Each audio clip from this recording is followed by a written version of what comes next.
I miss my mom very much, every day. And I miss those last moments by her side, even though she was different then.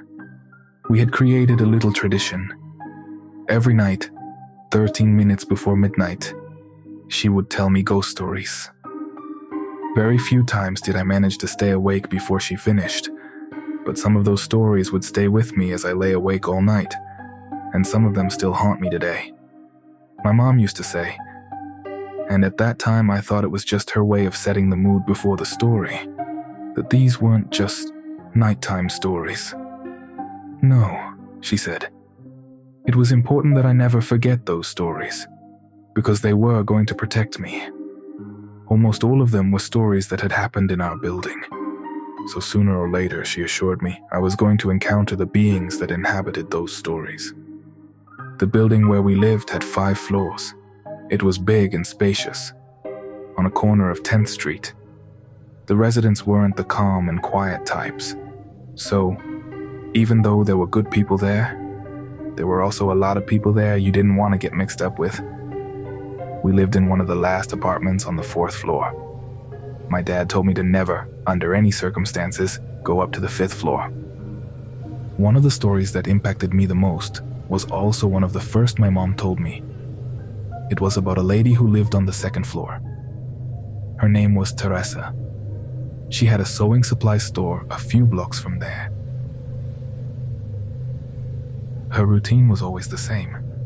She would leave at 6 in the morning to go set up her store and open it a little before 7. Many older ladies, a significant percentage of her clients, preferred to go buy everything they needed during those hours.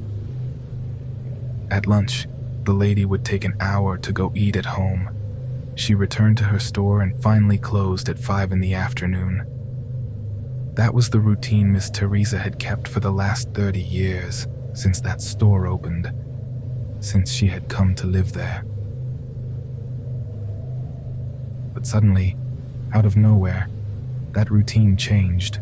The lady started going to church every day. Several neighbors saw her there praying non-stop. She would leave very late, and only then, when the streets were empty, would she return to the apartment. She started running into some of those bad people in the building, something she had always tried to avoid. Some of the neighbors hadn't yet noticed the change in routine, which is why a lady from the 4th floor went down one evening to bring her lemon pie, Miss Teresa's favorite. It was 7 o'clock, but the sun had already gone down. The stairwell, as usual, was dimly lit. Only the 3rd floor had a light bulb, which also flickered on and off. The neighbor approached Miss Teresa's door, but before knocking, she heard something inside.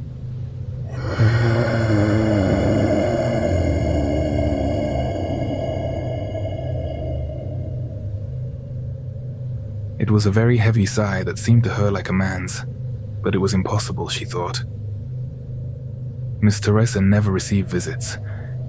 She didn't really socialize, she had no family. And come on, she had never had a boyfriend or a friend either. The lady knocked anyway. That sigh ceased. The lady yelled Miss Teresa's name, asked her if everything was okay. She got no response, so she quickly went to one of the neighbors, thinking Miss Teresa was in danger. The neighbor came out and looked for something to force open the door with, and the two ran back to Miss Teresa's apartment.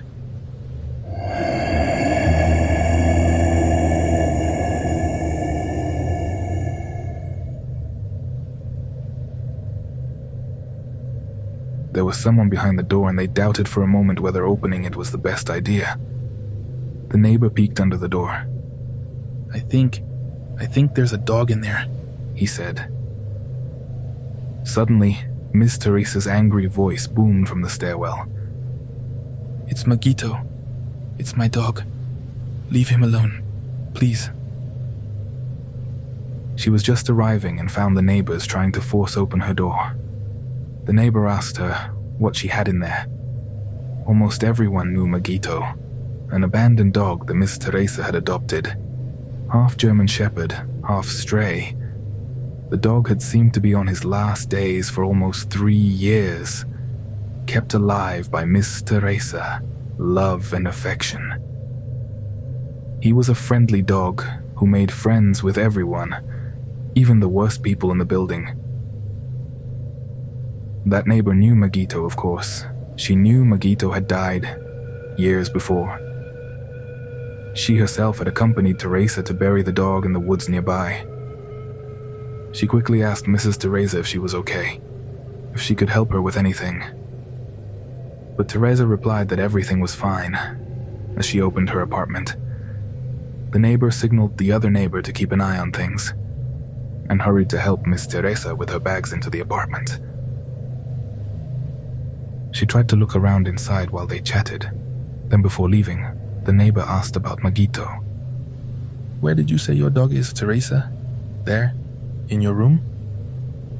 The apartment was very small, just one bedroom and another space that served as the kitchen and dining room. The neighbor snuck a glance into the bedroom before Miss Teresa could respond, but to her surprise, the room was also empty. She left Miss Teresa's apartment confused and asked the neighbor if he was sure he had seen a dog's legs under the door. The neighbor replied, yes, that they were two large hind legs, as if the dog had been standing on two legs, leaning against the door with its front paws. The lady decided to ignore it, although it was obvious there had been something inside before Miss Teresa arrived. They had heard it very clearly, but who knows, she thought. Maybe it had just been their imagination.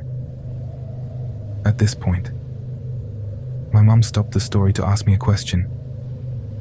"Have you heard that dog howling sometimes very early in the morning?"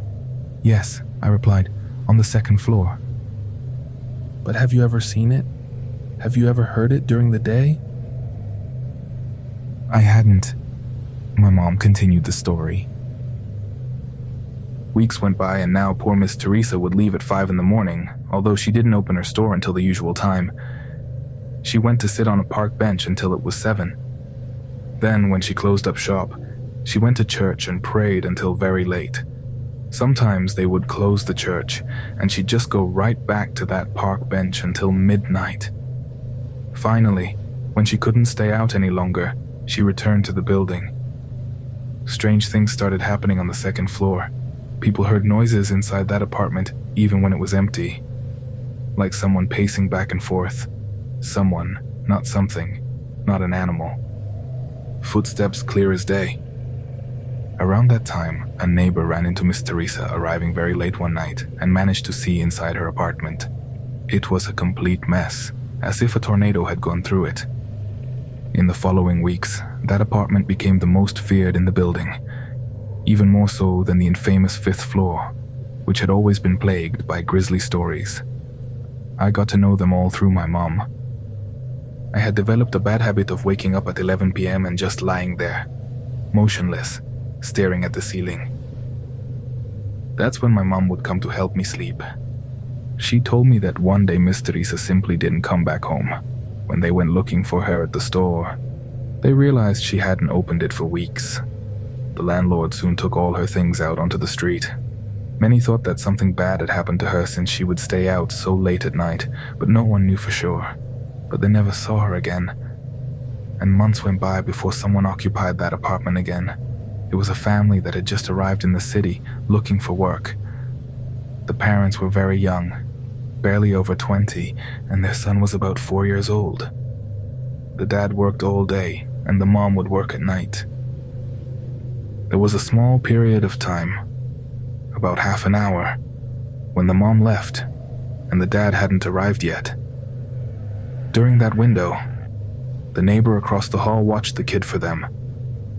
The neighbor would check on him and return to her apartment to make dinner. One night, she entered the apartment and saw that everything was fine. She left the door ajar while she returned to her cooking. After a few minutes, she peeked in again. The kid was playing with his plastic wrestlers, so she went back home. And then she heard the kid talking to someone, almost yelling, as if surprised or scared. The neighbor quickly turned off the stove and ran over. Upon entering, she saw him standing where she had just left him, but staring at the dark bedroom. The light was off. What happened? Is someone there? She asked him. Without looking at her, the kid told her a dog had come out of the room and taken one of his wrestlers. The neighbor was very scared and pulled the child towards her. She noticed the little one was looking up at the ceiling. Where do you see the doggy? She asked him. The child pointed up high. It's there, standing, he replied. This particular neighbor had heard the noises that alarmed the entire building when Miss Teresa was there. But she didn't know about the dog. She hadn't met or heard of Maguito. She had no context for what the boy was saying. Suddenly in the darkness, the neighbor saw a silhouette. Then something fell and rolled out of the bedroom. It was one of the kid's wrestlers. The woman ran back to her apartment and locked the kid inside her place. Then ran back across and turned on the light in that dark room. There was nothing there. She checked the hallway, but it was also empty. When she told the child's father what had happened, he wasn't surprised. It wasn't the first time his son had mentioned the dog. The family left as soon as they found another place to live, and that apartment was empty again for years. But two other things happened that were related. First, the neighbor from the 4th floor, the one who had baked a pie for Miss Teresa. She got home one night past 2 in the morning after a party and went up the stairwell. With every floor she climbed, she passed the door to each floor. Each door had a window of very opaque glass, obstructing your view into the hallways. She was a little drunk, but upon reaching the door to the 2nd floor, she heard something.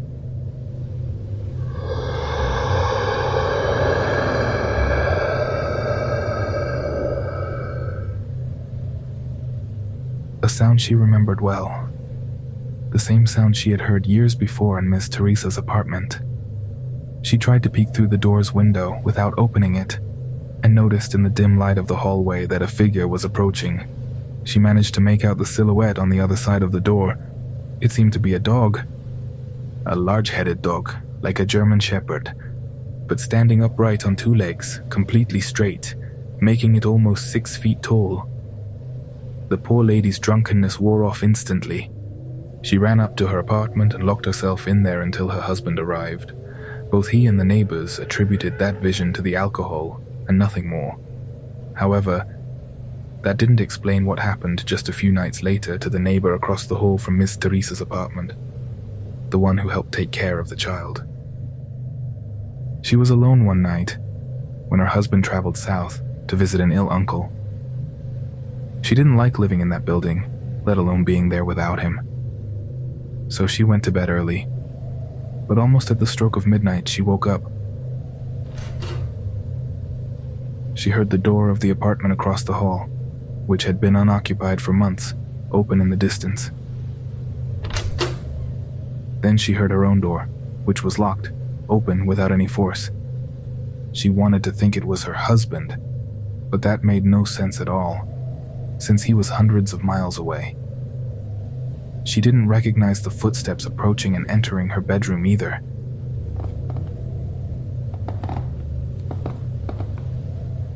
She didn't even have time to hide. She was lying in bed looking at the door and just closed her eyes, as if just not looking at whatever was approaching would keep her safe. Whatever entered her bedroom went into a corner of her room, behind the door. Won't you open your eyes? The poor woman fainted right then and woke up almost 12 hours later, exactly in the same position. The door to her apartment was closed, but it wasn't locked. She would have written it off as a bad dream if it wasn't because the neighbor next door said that when he arrived past midnight, he caught a glimpse of a tall figure that crossed from that apartment to the empty one across the hall. It's very important that you remember this story, my mom said. Because you have to be careful of everything. Understand? Tomorrow I'll tell you another one.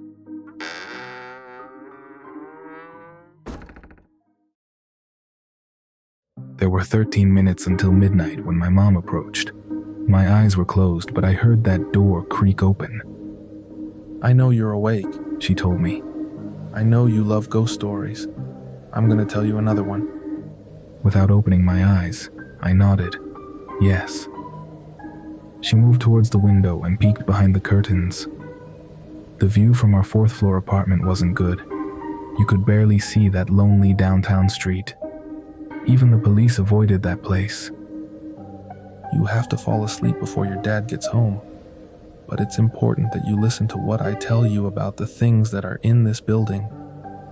Then she told me the story. I don't think you know anyone from the third floor. At least not since your uncle died. There's a reason why there are no more kids around here. Only people who can't live anywhere else live here. Some time ago, a young man arrived. You probably don't remember him. He was only 23 years old, but he had spent all his adult life in prison. You could tell from his eyes that he wasn't a bad person. It's not strange for good people to end up in jail. What is truly strange is for them to get out without being completely broken, without having changed their essence. This was the only place he found that allowed him to rent without an ID and without a deposit. He knew the building owner who gave him a chance. His plan was to find some work, even if it was temporary, as a trash collector, street sweeper, whatever he could find. He just wanted to earn some money and be able to go home to his mom, who he had asked to never visit him in prison. She had waited for him for so long that he didn't want to show up empty-handed. He wanted to bring home some groceries for the week, or at least something to have for dinner. But at the time, all he had was a bag with his clothes, nothing else. And the apartment they gave him was empty, except for a small refrigerator that barely worked and was very noisy, and a full-length mirror in the bedroom about his size. That first night, he settled to sleep on the floor, covering himself with the clothes he had. He was hungry. He looked terrible. The mirror made him feel even more sad. It made him see his reflection. It made him see what he had become. At another time, it would have motivated him to do something to change that image. Instead, he got up and took that mirror out of the bedroom and into the living room. He tried to sleep. It was only 10 o'clock at night, but he thought he'd get up very early to go look for work. He found a food stand that had been open all night and asked them if they needed help cleaning up and managed to earn a few pesos. He kept looking like that from place to place. Most rejected him, but around 2 in the afternoon, he struck some luck. He hadn't eaten anything all day and was starving when he found a car paint shop. He asked if they had any work for him, even if just for the day, some spare change would be enough. The manager told him he was in luck. Look, we don't have a shop boy for a week. If you want to come work, the job is yours. But only for a week. You don't need to know much. You just have to be here for whatever the painters need. He hadn't felt so happy in a long time. He thought that with that little salary, a week's work, he'd be able to go see his mom. His face lit up so much that the manager invited him to go where the others ate. They offered him a taco and half a glass of soda that tasted like glory. He stayed to work the rest of the afternoon, and they invited him to dinner after. When he started walking back to the building, the closer he got, the sadder and more discouraged he felt, wanting not to return. You know this place can have that effect. No one is here by choice. Miss Teresa was here for a long time, but you already know what happened to her, said my mom. Then she continued. Before entering, some men at the door offered him something to take away his tiredness. At least that's how they put it. He didn't accept. The men laughed at him and told him they would wait for him, that sooner or later he was going to give in. No one can stand living here without a little help. He was very, very tired, but upon entering his apartment, he felt it even more, as if he had an enormous weight on his back. The first thing he saw when he entered was his reflection in that old mirror. He didn't like what he saw. It was as if it wasn't him, but a horrible version of himself. He wanted to take a shower, but he didn't have a towel. He was going to look for a t-shirt to dry himself off with, but he lay down instead. He closed his eyes for a moment of rest when a noise woke him up.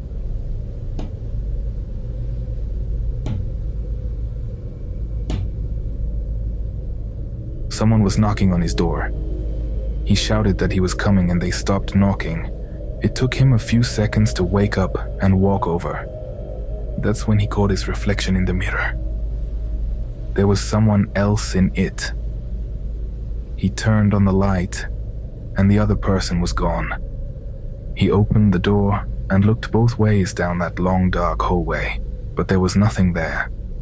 He saw that there were lights on in the apartment across the way, so he went over to knock. He asked the shirtless, heavily tattooed 40-year-old man who opened the door if he had seen who was knocking on his door, but the neighbor shrugged. No. The young man dared to ask the neighbor if he had a spare towel he could borrow, the oldest one he had. The neighbor looked over his shoulder as if something caught his attention inside the empty apartment. Then, without saying anything, the neighbor closed the door on the young man's face. The young man felt very confused, but when he had barely returned to his apartment, the neighbor opened the door again. He shuffled over with some blankets, a pillow, a towel, and 2 changes of clothes. "You're just getting out, right?" he asked. "Yes," said the young man. "I got out the day before yesterday." The neighbor helped arrange the things on the floor, but took one of the blankets he had brought and used it to cover the mirror completely, without giving an explanation. After a moment, he asked the young man another question. "Do you believe in the devil?" "I believe in God," the young man replied. "Well, then you believe in hell. Be careful. Here on this floor, all the apartments have a mirror like this one. Cover it. Always." "Then how am I going to use it?" asked the young man. "During the day you can leave it uncovered, but never look at it with the lights off. Keep the things I brought you. Just return the favor to someone who needs it once you're back on your feet. I'll tell you 3 things before I leave. You can think the mirror thing is bullshit. I thought so too. But one day, you'll ask the neighbors, but no one will help you. You'll ask me if you can throw it away. But you can't. They won't let you."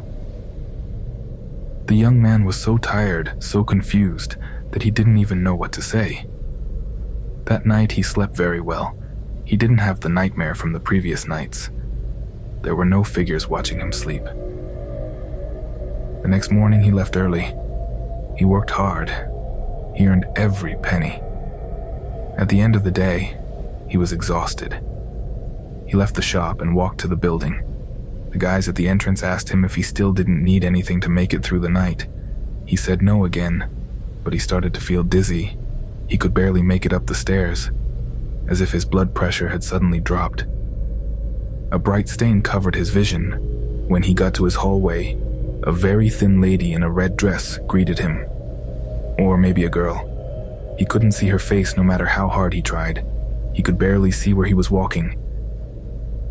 He opened the door to his apartment and dashed to drink some water.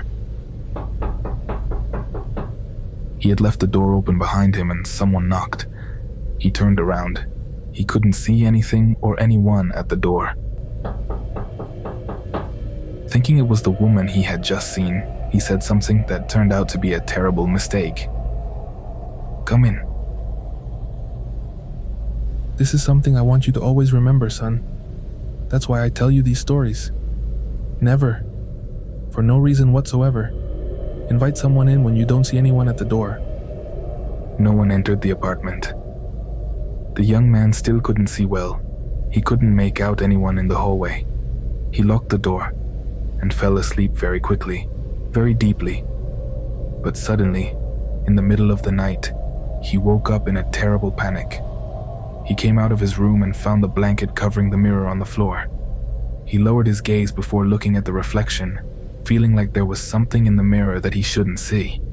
He picked up the blanket to cover it again, but when he bent down for it, he could tell out of the corner of his eye that the reflection in front of him wasn't moving exactly the same as him. It wasn't a reflection, but an imitation of his movements. He closed his eyes and hurried to cover it again. He returned to the room. to his makeshift bed when he heard that heavy blanket fall off the mirror again. The street light coming in through the window made a reflection on the floor, and he noticed someone was walking there, behind the door, even though he couldn't hear its steps. He lit a candle he had next to him, so he wouldn't see those shadows, and eventually fell asleep. He woke up before 6. The candle had been completely consumed. Sunrise wasn't far off, and he could see there was no one behind the door from the reflection on the floor, or at least not right behind it. The neighbor's warning weighed on him. He knew he couldn't ask him for anything else, that no one was going to tell him anything, that he couldn't get rid of the mirror. Worst of all, that he had no other options. The only reason he got that place was due to a favor. He thought about what his plan would be. He just had to arrive every day tired enough to fall asleep quickly and finish out that week there, or at least until they paid him. And then he could stay with his mom. He tried with all his might, and upon arriving to work that last day, he found the assistant he had been covering for had returned. He would no longer be needed. He went to look for the manager at the office, but he wasn't there, just the owner. He approached him to collect his pay, but the man told him he hadn't finished the week. He couldn't expect to be paid. The young man was trying to say he just wanted to be paid for the days he had actually worked, but the owner kept giving him a hard time. You've just gotten out, right?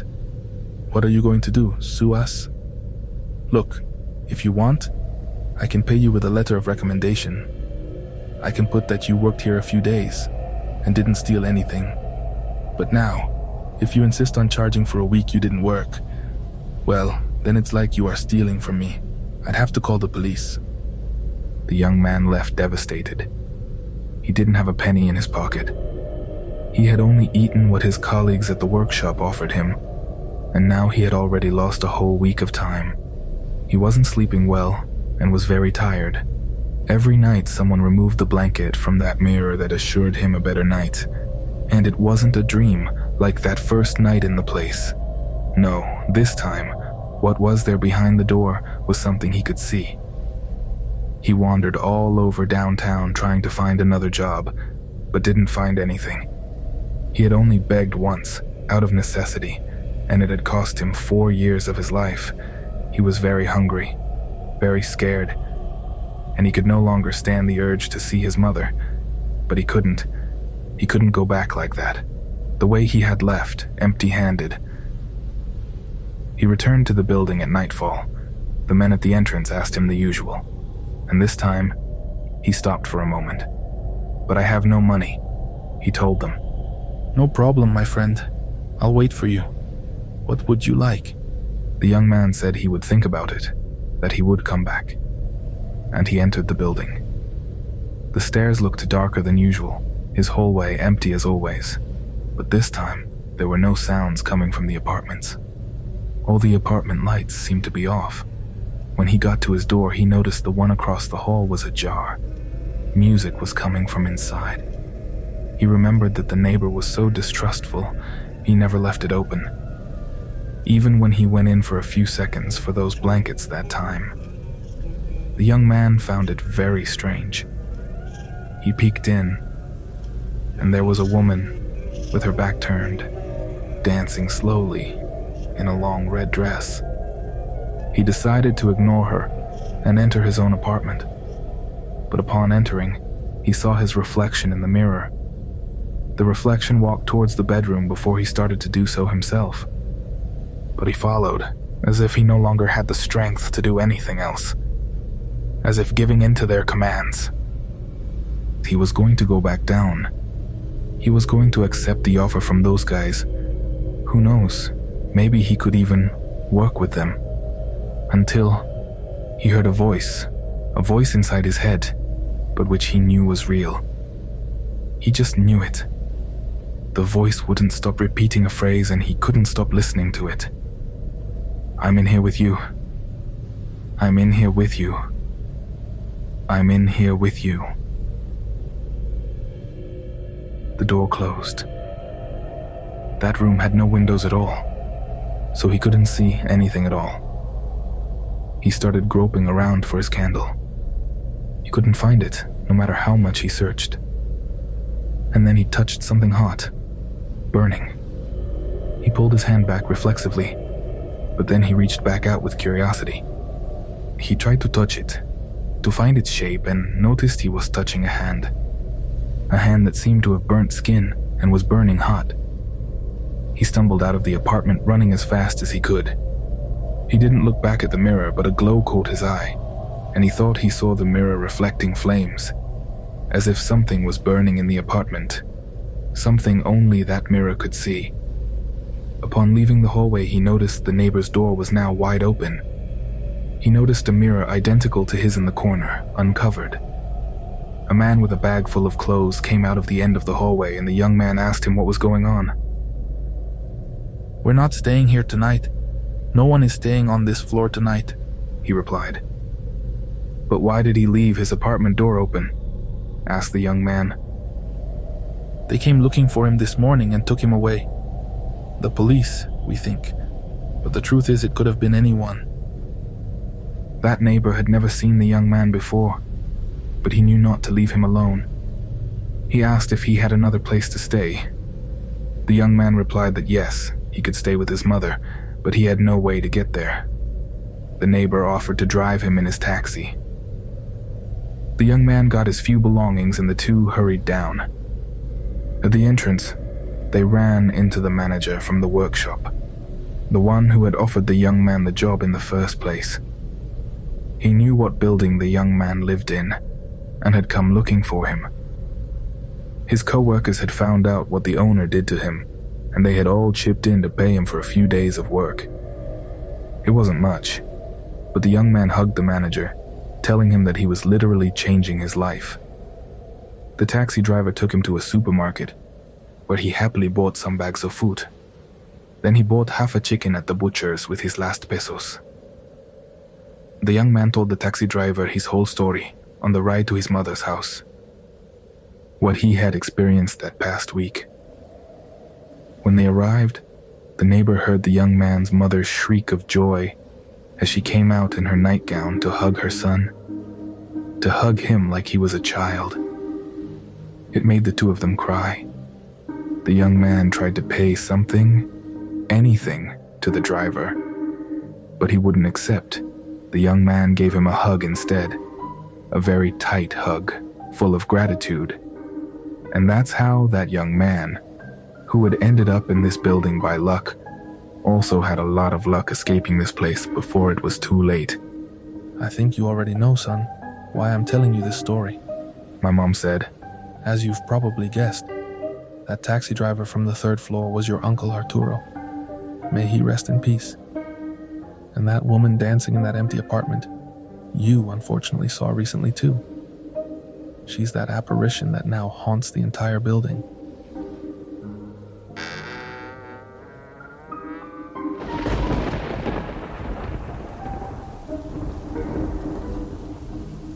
It was raining that night. I looked out the window, but I couldn't see anything more than that rain falling, lit up by the corner lamppost.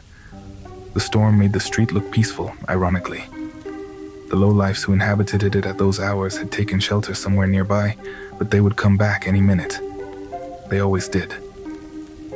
I scanned the street, and a figure caught my attention. Under another lamppost, there was a figure in white. It remained motionless.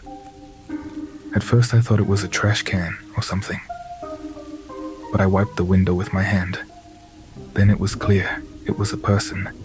I couldn't make out their face at that distance, or if it was a man or woman. I only noticed it was a person, looking in our direction, towards our building. But it wasn't strange for people with mental problems and things like that to roam that area. It was 20 minutes to midnight. My mom will be here soon, I thought. I hurried to bed and pretended to be asleep.